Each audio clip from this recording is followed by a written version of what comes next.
자, 26번은 귀납적 방법에 대해서 이야기하고 있죠. 귀납적 방법은 이론이 이제 도출되는 겁니다. 쉽게 말하면 이론을 도출하는 건데, 이론을 도출하는 방법에 질적인 연구 방법이 있죠. 질적인 연구 방법이 귀납 방법을 쓰고 있다. 옳지 않은 것 찾아라 라고 하는 것입니다. 자, 개별 사실에서 이론을 도출해가는 과정이다. 맞고요. 자, 얼마나 관찰해야 이론이 될 수 있는지는 불분명하다라고 했습니다. 자, 우리가 이제 관찰이라고 하는 것을 먼저 하고 그 다음에 이론화하는 것이 바로 귀납적 방법인데요. 얼마나 관찰해야만이 이론이 될 수 있는지 그것이 확실하지는 않을 거 아닙니까? 그래서 불분명하다. 맞는 내용이고요. 자, 말씀드린 대로 관찰조사하고 경험적 일반화를 거쳐서 이론화 과정을 거치는 게 바로 귀납법이라고 배웠습니다. 일반화된 이론을 통해 개별적 사실을 확인한다. 이건 반대잖아요. 자, 이론을 통해서 개별적 사실을 확인하는 것은 연역법이라고 말합니다. 자, 연역법은 이론에서 출발하는 겁니다. 연역법은 이론에서 출발하는 거예요. 그래서 개별적 사실들을 가설을 설정해서 확인하는 작업이 연역법이라고 말합니다. 자, 기존의 이론이 없을 때, 만약 이론이 없다면 귀납법을 써야 되겠죠. 이론이 있다면 연역법을 쓰는 거고요. 이론이 없을 때 사용할 수 있는 방법이 귀납법이 되겠습니다. 자, 답을 해결했고요. 4번이 답입니다. 우리 시험에 연역법과 귀납법 시험에 잘 등장합니다. 그 순서 잘 알아놓으시기 바랍니다. 4번이 답이고요. 27번 문제 들어갑니다. 자, 27번 문제는 자연과학과 사회과학의 비교인데 옳지 않은 것은 입니다. 이렇게 도표식으로 나올 수 있는데 여러분 교재는 도표는 아니죠. 이것을 제가 도표로 만든 거고요. 자, 사회과학 쪽에 더 신경을 많이 써라 라고 말씀을 드렸습니다. 자, 이런 문제가 나오면 한쪽 방향으로 보십시오 라고 말씀드렸는데 수학적 공식에 대해 의문을 제기한다. 즉 사고의 공식화가 어렵다라고 하는 것이죠. 네, 사회과학은 그래요. 자, 그 다음에 확정적으로 설명 가능하나요? 아닙니다. 확률적으로 설명이 가능하죠. 확률적 설명이 가능하다. 우리가 확률적 설명이 가능하다라는 것을 추론이라고 하는데요. 바로 밑에 보면 추론이 나오죠. 추론을 가능하게 하는 조건에 관심이 있는 것 맞습니다. 자, 연구자 개인 가치에 영향을 받을까요? 네, 당연합니다. 연구자 개인의 가치에 영향을 받는 것이 사회과학입니다. 그리고 독창적이고 유일한 성격의 학문이 바로 사회과학이라고 말합니다. 자, 인간과 관련된 사회현상을 연구 대상으로 보기 때문에 자, 이 사회과학은 독창적이고 유일한 성격의 학문이라 그럽니다. 자, 답을 해결했습니다. 확률적이라는 설명이 이쪽으로 와야 되고 확정적이라고 설명할 수 있는 것이 자연과학으로 와야 됩니다. 답은 2번이 됩니다. 수학적 공식과 같은 분석 방법을 강조하는 게 자연과학이고 원인과 결과의 인과관계에 관심 있는 게 자연과학이고 연구자 개인의 가치에 영향을 받지 않는 것이 자연과학이고 누적적인 성격이 있는 것이 자연과학이 되겠습니다. 답은 2번입니다. 28번 문제 들어갑니다. 자, 28번 문제는 다음 설명 중에서 옳은 것을 고른 것은 입니다. 자, 중요한 개념들이 쭉 깔려 있네요. 설명적 조사, 표본 오차, 비표본 오차, 양적 연구 방법이 깔렸습니다. 설명적 조사는 사회현상, 분포, 배경 등에 대해 디스크립션, 서술하는 것을 목적으로 하며 사례로 욕구조사가 있다. 서술하는 것을 목적으로 하는 욕구조사 어떤 겁니까? 네, 디스크립티브 리서치, 기술적 조사라고 말하는 것이죠. 설명적 조사는 인과관계를 규명하는 거예요. 자, 그 다음에 니은 들어갑니다. 표본의 통계치에서 모집단의 추정치인 모수를 추정하는 과정에서 발생하는 오차. 그래서 우리가 이것을 표본 오차라고 하는데, 자, 여기 표본의 통계치가 있고 모집단의 추정치인 모수가 있는데요. 이 두 가지는 차이가 존재한다.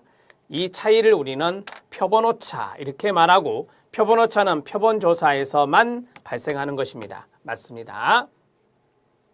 비표본 오차가 있습니다. 비표본 오차는 자료 조사 과정과 집계 과정에서 발생하는 오차라고 합니다.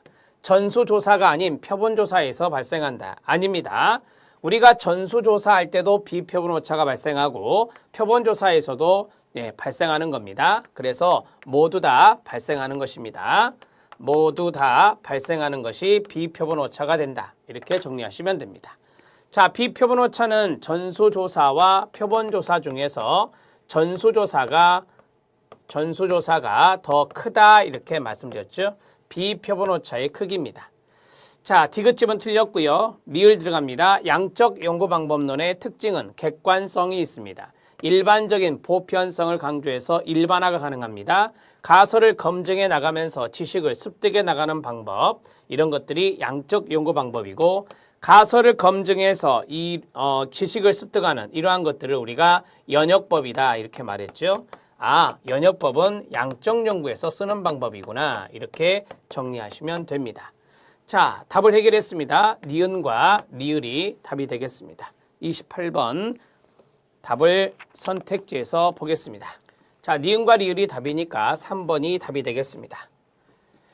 자, 29번 문제 별표 쳐주시기 바랍니다. 29번 문제는 청소년 상담사 2급 자격시험에서 출제되었던 것을 여러분들에게 소개합니다.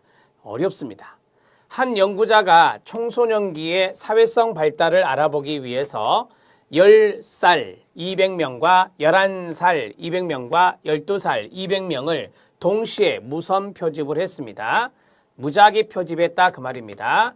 무작위 표집, 확률 표집을 했다 이 말이고요. 자, 여기에서 집단 간 특성을 비교했다고 그랬습니다. 집단 간의 특성을 비교하였다. 이 연구에 관한 설명으로 옳은 것을 모두 고른 것은입니다.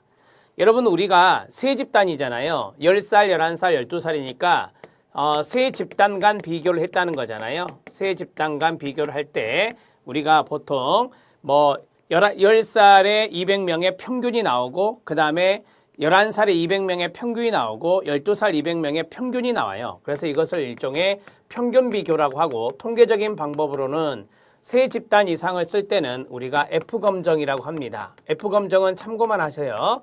F검정은 참고만 하시면 됩니다. 우리가 두 집단 간 비교를 T검정이라 하는데 이건 F검정이라고 그래요.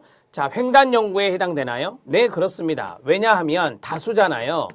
다수예요. 다수는 우리가 횡단 연구에서 하는 거고, 또 일정한 시점에서 이루어지는 것이니까 횡단 연구에 들어갑니다. 패널 연구 아닙니다.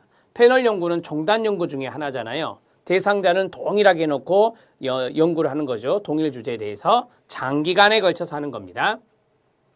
연령별로 평균의 추세를 비교할 수 있다. 제가 그랬죠. 평균 비교라고 말씀드렸잖아요. 집단 간 비교는 우리가 평균 비교를 하는 것이니까 연령별로 평균의 추세를 알 수가 있습니다. 맞고요. 사회성의 연령 간의 상관을 분석할 수 있다라고 했는데, 자, 우리가 연령 간의 상관, 서로 관련성을 분석하는 것을 상관 분석이라고 해요. 상관 분석이라 하는데, 여기에서 서로 상관성을 본다는 말은 없습니다. 집단 간에 비교를 했다라고 되어 있기 때문에 이 연구에서는 상관 분석은 어렵죠. 그래서 리을 지문 탈락입니다. 상관 분석은 이 지문에 없습니다. 리을 탈락, 니은 탈락. 답은 기역과 디귿 이것이 되겠네요. 2번이 답이 됩니다. 자, 29번은 사례 문제입니다. 횡단 연구를 물어보는 사례인데 여기에서 힌트를 하나 더 줬어요. 집단 간 비교라고 나왔습니다. 집단 간 비교가 나오면 평균 비교라고 꼭 알아놓으시면 됩니다. 그래서 여기서는 연령 간의 상관 분석은 알 수가 없는 거예요. 자, 29번의 답은 2번입니다. 30번 문제에 들어갑니다. 변수 간의 관계에 대한 건데요. 자, 어렵지 않게 풀 수 있는 겁니다. 이별량이라고 나오죠. 이별량은 두 사이의 관계, 그러니까 두 변수 사이의 관계를 보는 게 이별량입니다. 긍정적 관계를 우리가 정적 상관이라 하거든요. 정적 상관은 한 변수의 값이 증가하잖아요. 그럼 다른 변수의 값도 증가하는 겁니다. 같이 변하면 정적 상관이라고 배우셨죠? 자, 부정적 관계, 이거는 부적 상관이라고 하죠. 부적 상관은 한 변수의 값이 증가하면 다른 변수의 값은 감소하는 겁니다. 이렇게 지그재그로 변하면 부적 상관이라고 합니다. 자, 상관관계의 강도가 있는데요. 이건 베타를 쓰는 게 아니라 감마라는 기호를 씁니다.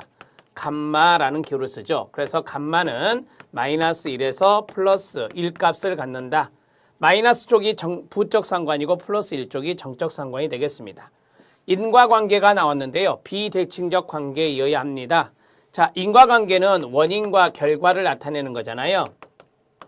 자, 원인이 결과에 영향을 줄 거 아니에요. 반대로 결과가 원인에 영향을 주면 안 되는 거예요. 따라서 우리가 이것을 비대칭이다 이렇게 말하는 거예요. 비대칭적이란 말이 중요한 단어가 됐습니다. 대칭이다 하면 안 됩니다. 대칭이라 하면은 원인이 결과가 되고 결과가 원인이 되는 거니까 그러면 인과관계라고 말하기가 어려워요. 맞습니다. 자, 답은 4번이 답이 되겠습니다. 30번 문제 해결했고요.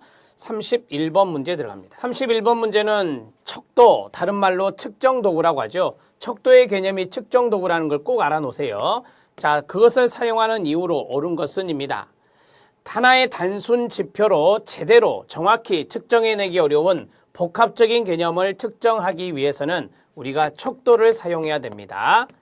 자, 하나의 단순 지표로 알아내기 어려운 것이 복잡한 개념들이에요. 그러한 복잡한 개념들을 측정하기 위해서는 이 측정 도구라고 하는 척도를 사용해야 됩니다. 맞습니다.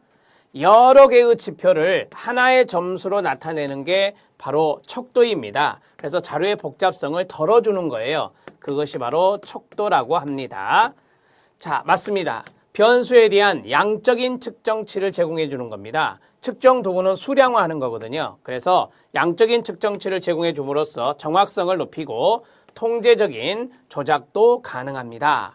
자, 우리가 이제 척도에서 어떠한 수량화되는 것들을 변수라고 하는데 변수 통제 또는 변수의 조작 이런 것들도 가능할 수 있습니다.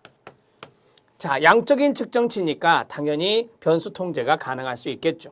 측정치나 측정도구의 오차를 줄이고요. 타당도와 신뢰도를 높이는 겁니다. 자, 우리가 이제 타당도와 신뢰도가 높아진 것을 표준화된 척도라고 하잖아요.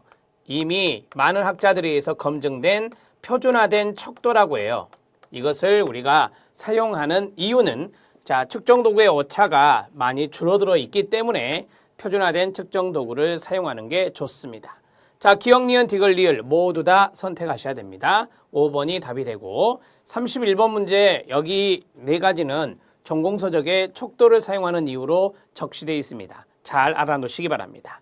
32번 들어갑니다. 자, 32번은 가설에 대한 부분인데요. 가설 별표. 자, 가설은 설명으로 옳은 것은입니다. 가설은 우리가 이제 검증하기 위해서 세우는 것이기 때문에 이건 조작적 정의화로 해야 돼요. 조작적 정의로 기술해야 됩니다. 자, 이렇게 정리하시고요. 그러면 조작적 정의가 뭐냐? 여기서 나올 겁니다. 가설은 개념적 정의로 표현하는 게 아니라 조작적 정의로 표현하는 겁니다. 그러면 조작적 정의는 뭐냐? 개념적 정의를 벗어나지 않아야 됩니다.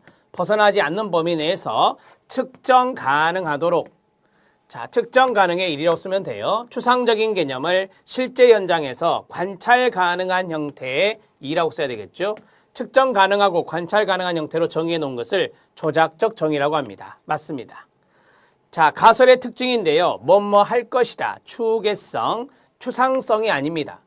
우리가 구체적으로 정의하는 것도 조작적 정의라고 하거든요. 자, 명확히 해야 되고 문제 결성, 문제를 제기해서 그걸 해결하기 위해서 가설을 설정하는 거니까 변수 간의 서로 관련성, 변수 간의 관련성을 상호 연관성이라고 말합니다. 자, 검증 가능성이 있어야 됩니다. 자, 여기서 추상성이 틀렸죠? 구체적이어야 된다. 조작적 정의로 기술하는 것이다. 자, 2종 오류가 있고 1종 오류가 있습니다. 제가 이거 개념만 잘 잡으시라고 그랬죠? 자, 1종은 영사기 1종입니다. 영사기 1종 오류가 되고 영거체 2종입니다. 영거체 2종 이렇게 정리하시면 됩니다. 어떻게 하죠? 영가설이 사실인데 기가 간 겁니다. 영가설이 거짓인데 채택한 겁니다. 자, 1종 오류와 2종 오류에 대해서 설명했습니다. 자, 1종 오류를 우리가 유의 수준이라 하고 1종 오류를 유의 수준이라 하고 2종 오류를 통계적 검정력이라고 합니다. 통계적 검정력이라고 합니다. 표본의 크기와 연관성이 있는 것이 2종 오류라고 그랬죠. 표본의 크기가 적절하면 이 오류는 감소된다라고 했었습니다.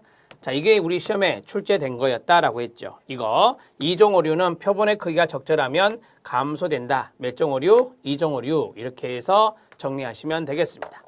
자, 이런 내용들은 여러분들이 포스트잇에 좀 쓰셔서 탁 붙여놓는 게 좋아요. 가겠습니다. 유의 수준을 나타내는 게 2종 오류입니까? 아니요. 1종 오류라 했습니다.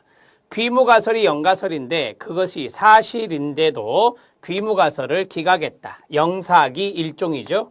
네, 1종 오류가 되겠습니다. 자, 5번입니다. 2종 오류는 표본의 크기가 적절하면 오차가 줄어든다. 표본의 크기가 적절하면 오차가 줄어든다. 통계적 검정력이 좋아지죠. 표본의 크기가 커지면. 따라서 이것은 2종 오류가 되겠습니다. 2종 오류가 5번, 1종 오류가 4번입니다. 앞에 주어가 바뀌었어요. 이렇게 정리하시면 됩니다. 답은 2번입니다. 32번 문제, 가설에 대한 문제였습니다.